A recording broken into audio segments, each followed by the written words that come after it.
अरे भाई साहब, क्या आपको पता नहीं कि इस रास्ते पर लोगों को हमेशा चकवा लगता है? सर, वो आदमी किस चकवे के बारे में बात कर रहा था? हिंदी में चकवा मतलब छलावा, छलावा मतलब भूत। कहते हैं जो लोग रात में सफर करते हुए मरते हैं उनकी आत्मा छलावा बन जाती है और यात्री रात भर उसी जगह पर बार बार घूमते हैं। वो तब तक रास्ता भटकते हैं जब तक सूरज ना उगे।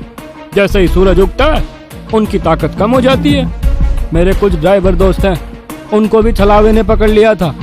कहते हैं छलावा बस उन्हीं यात्रियों को पकड़ता है जो थके हुए होते हैं, क्योंकि उन पर हावी होना बहुत आसान होता है ना। नहीं सर, छलावे होते हैं और कुछ छलावे तो जानलेवा भी होते हैं। मेरे दादाजी को छलावे ने इतना परेशान किया था कि मरते मरते बचे थे। विजय मामा, बस कौन से जंगल में है? होगी किसी जंगल में।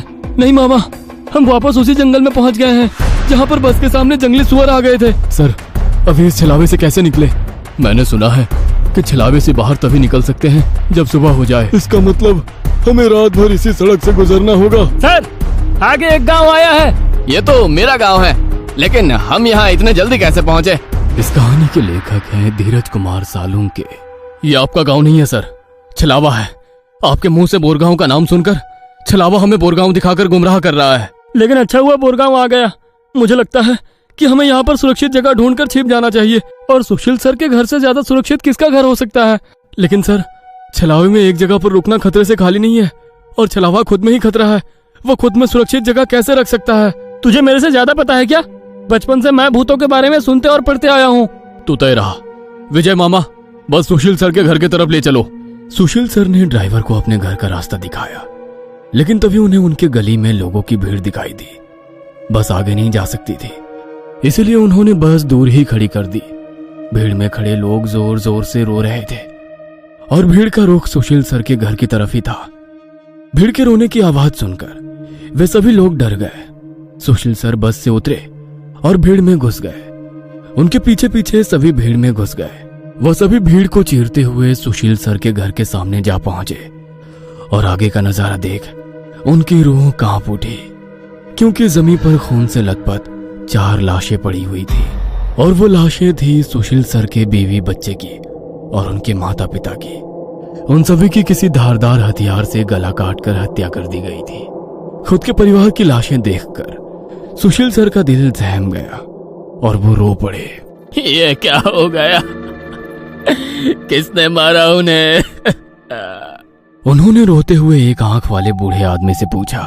आज तुम्हारे बीवी ने चाकू से तुम्हारे बच्चे का और तुम्हारे माता पिता का गला चीरकर उन्हें मार डाला और फिर खुद का गला काटकर खुदकुशी कर ली। क्या?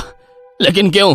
उसने ऐसा क्यों किया? अरे, तुमने ही उसे ऐसा करने पर मजबूर किया होगा, वरना वो तो बहुत ही समझदार और नेक दिल इंसान थी। क्या? शादी के इतने सालों बाद भी मैंने उसे कभी रुलाया नहीं है और आप मुझ पर इल्जाम लगा रहे हैं? तुमने ही उसे ऐसा करने पर मजबूर किया है। ये लो चाकू और अपनी जान देकर अपने गुनाह का प्रायश्चित कर लो।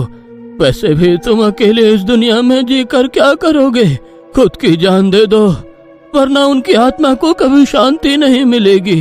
न जाने सुशील सर को क्या हुआ, वो उस आदमी की बातों में आ गए। ऐसा लग रहा था कि वो उसकी बातों से वश में आ गए थे।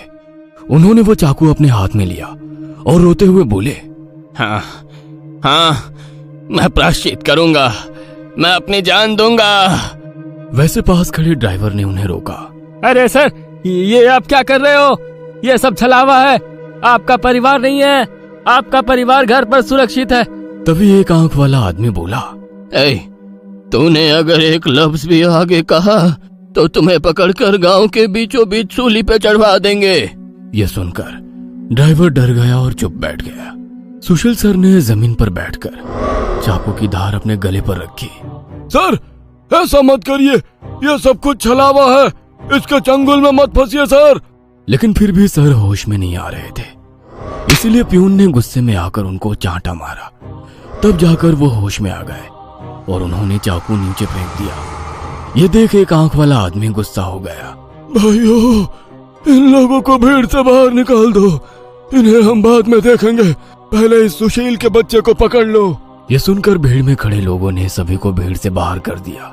श्रीकांत, विकास सर, प्यून और ड्राइवर भीड़ के अंदर घुसने की कोशिश कर रहे थे, लेकिन अंदर घुस नहीं पा रहे थे।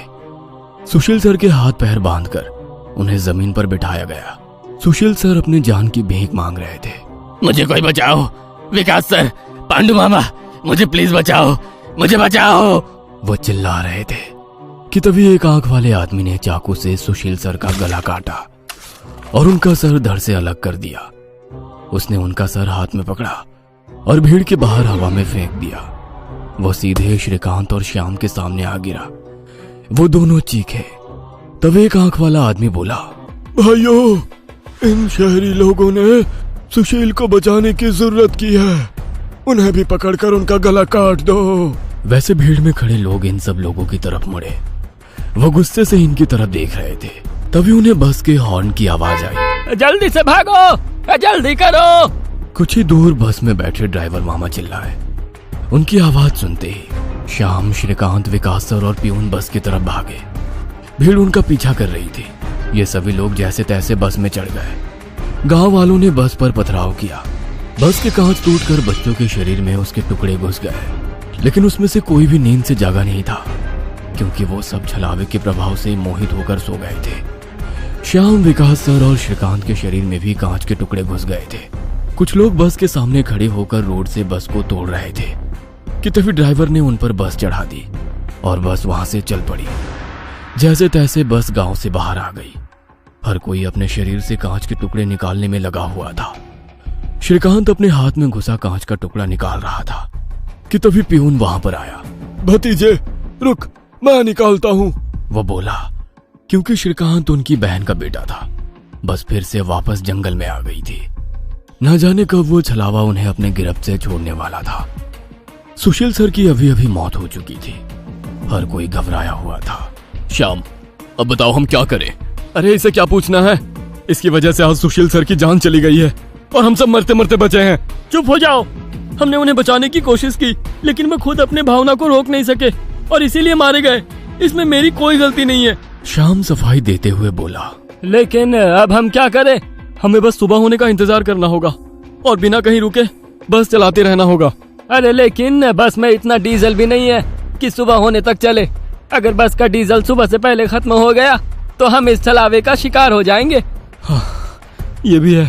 ये छलावा तो मेरे सोच से ज्यादा ताकतवर निकला। आज अमावस्या है, शायद ये अमावस छलावा है।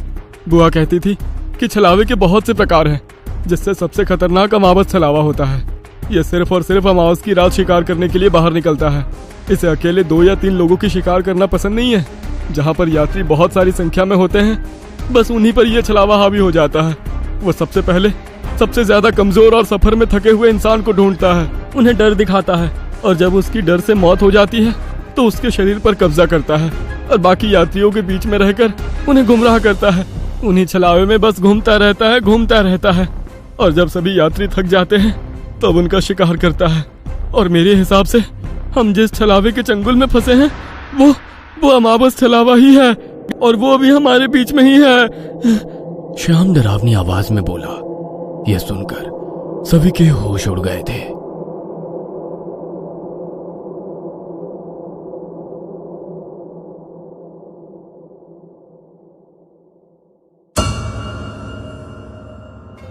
ये कहानी आपको अच्छी लगी हो तो हमें सब्सक्राइब करें, हमारा इंस्टाग्राम और फेसबुक पेज जरूर फॉलो करें। और हाँ दोस्तों, सब्सक्राइब करना भूलना मत।